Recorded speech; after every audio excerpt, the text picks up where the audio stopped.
Quais os suplementos que realmente ajudam na hidradenite? Hoje eu te explico quais os mais usados no consultório e os que aparecem em estudos. Vamos lá? Eu sou Clara Fonseca, nutricionista funcional, e há mais de 9 anos eu ajudo pacientes com hidradenite supurativa. Já são mais de 800 pacientes atendidos.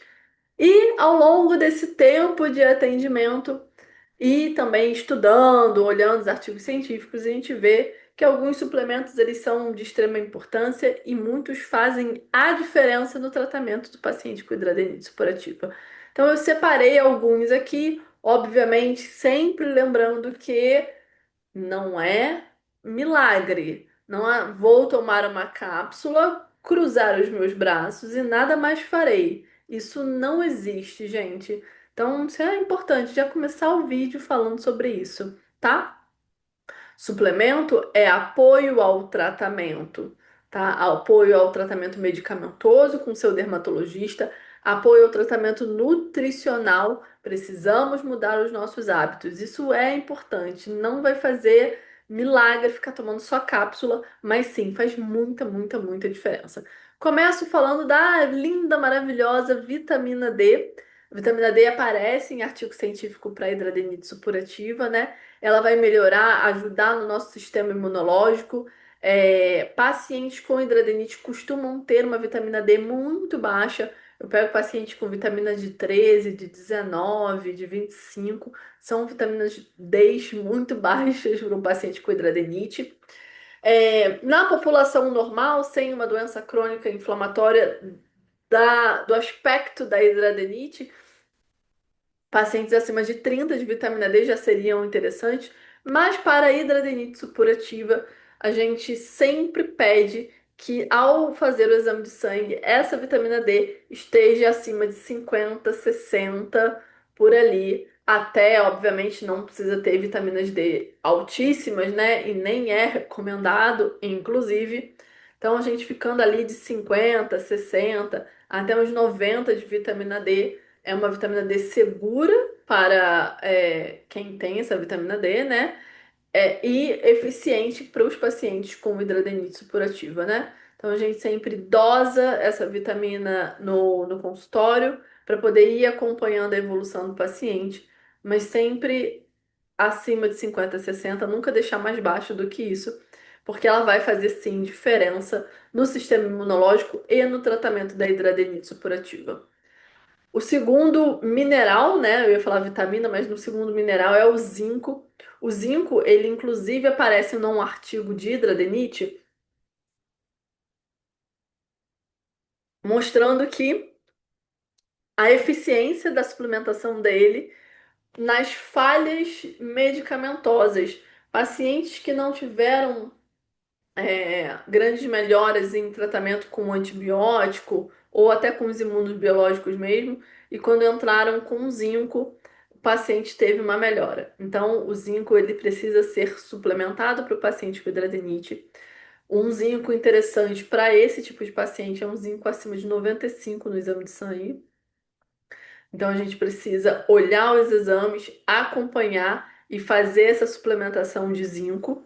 Então é uma suplementação que eu faço com frequência, vou dizer 100% dos casos. Vitamina D e zinco são dois suplementos que 100% das vezes eu faço nos pacientes. Tem mais um que eu já vou falar sobre ele também, que é 100% dos casos eu estou suplementando.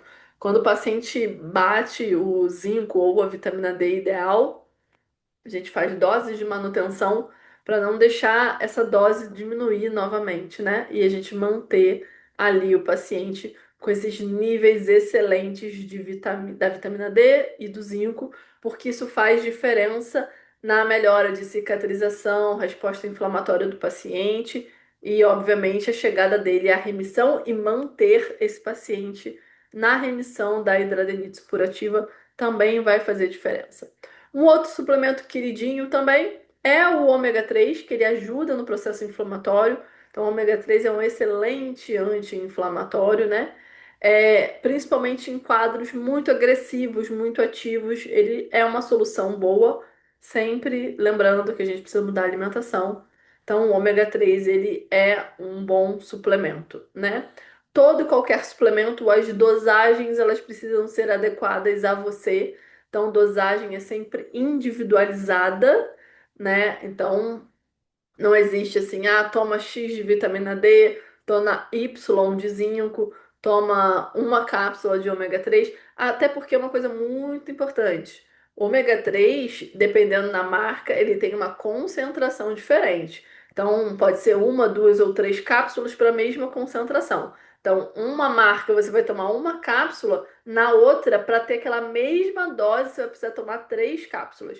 Então, isso também é importante. Ao profissional de saúde te prescrever o ômega 3, entender qual é a marca e qual é a dose, porque não é uma cápsula independente de qual é a marca, porque a concentração de EPA e DHA da cápsula ela é diferente. Uma outra coisa importante, ao comprar um ômega 3, a embalagem precisa ser leitosa, ela não pode ser transparente. Outra coisa também, os selos de pureza, né? O IFOS e FOS, eu não sei como é que se pronuncia, é um deles. Isso é importante para não ter contaminação de mercúrio nesse ômega 3, porque aí não adianta nada, né? A gente está dando ômega 3 para desinflamar e um metal tóxico inflamando ali, que é o mercúrio. Então, isso não é interessante. Outro suplemento que é o meu queridinho é a cúrcuma. Na verdade, é a curcumina, que é o princípio ativo da cúrcuma, que é uma raiz, né? É um excelente redutor de TNF-alfa. É um anti-inflamatório natural e maravilhoso. Muita atenção, não é porque é natural que não tem contraindicação. Se a gente está falando da cúrcuma raiz, pozinho, aí ok, você pode botar na sua comida, pode botar num suco, pode fazer um chá de raiz de cúrcuma, tá tudo certo. Quando a gente fala de fitoterápico manipulado, ou seja, das cápsulas, a gente tem um princípio ativo muito concentrado. Então, normalmente a gente pede 95% de concentração de curcumina, que é o princípio ativo da cúrcuma para poder ter esses efeitos um pouco mais fortes anti-inflamatório no paciente. Então a gente precisa de acompanhamento para não fazer sobrecarga de fígado. Se você for gestante ou estiver amamentando, também não pode fazer consumo de fitoterápico. Se tiver algum problema de fígado, também não seria interessante. Então, existem várias questões que a gente precisa observar. Então, não tomem suplemento por conta própria. Ah, mas é porque é natural. Não tem essa, tá bom? Mesmo natural, mesmo a cúrcuma sendo uma raiz, seja uma planta, não é para tomar suplemento sem indicação e principalmente sem acompanhamento. Isso é de extrema importância. Outro queridinho meu que foi, eu estava falando que junto com a vitamina D e o zinco, eu sempre estou suplementando. É a maravilhosa não, o maravilhoso probiótico, as nossas boas bactérias que a gente recoloca com o intuito de melhorar ali a permeabilidade e a flora intestinal desse paciente. Existe um artigo científico muito interessante que mostra o impacto do intestino na pele desses pacientes. E aí, esse artigo em específico, ele não fala apenas de hidradenite. Ele fala de hidradenite, fala de psoríase, de dermatite, de rosácea e de acne como uma flora intestinal, um intestino saudável, obviamente, não só pelo uso do probiótico, né? Como o intestino saudável, ele tem um impacto positivo na saúde da nossa pele. Então, quando a gente fala de impacto de intestino, a gente está falando de uma alimentação saudável, que é importante, até para a gente dar comida para esses bichinhos que a gente está dando, né? A gente dá o probiótico, que são essas bactérias, mas se a gente não tiver lá as fibras para ele comer, os nutrientes, ele, o bichinho morre, a gente vai ficar suplementando pro resto da vida, né? Mas os probióticos, eles são muito importantes para a saúde da nossa pele, para a saúde do nosso intestino e no tratamento da hidradenite. Vitamina D, zinco e probiótico são três suplementos que eu, com certeza, eu prescrevo para os meus pacientes. O ômega 3 e a cúrcuma vai depender de caso para caso, da gravidade, do restante que está sendo tomado. Fora esses dois, quatro, cinco suplementos, existem muitos outros que têm benefícios para o paciente com hidradeniite. Tem um artigo científico, se eu não me engano, falando da B2, então o complexo B ele é interessante. E uma outra coisa muito importante, quando a gente cuida de um paciente com hidradeniite supurativa, a gente não está cuidando da hidradeniite, né? A gente está cuidando da pessoa. Então, a pessoa, ela vem com outras questões juntas, né? Com o intestino, com deficiência de vitaminas e minerais por outros motivos, né? Ferro também é extremamente importante na hidradenite, muitas vezes ele está bem baixo na hidradenite, né? Então, vitamina C também sempre aparece bem baixo quando a gente pede exame de sangue. O complexo B, ele é bem importante para a hidradenite supurativa também.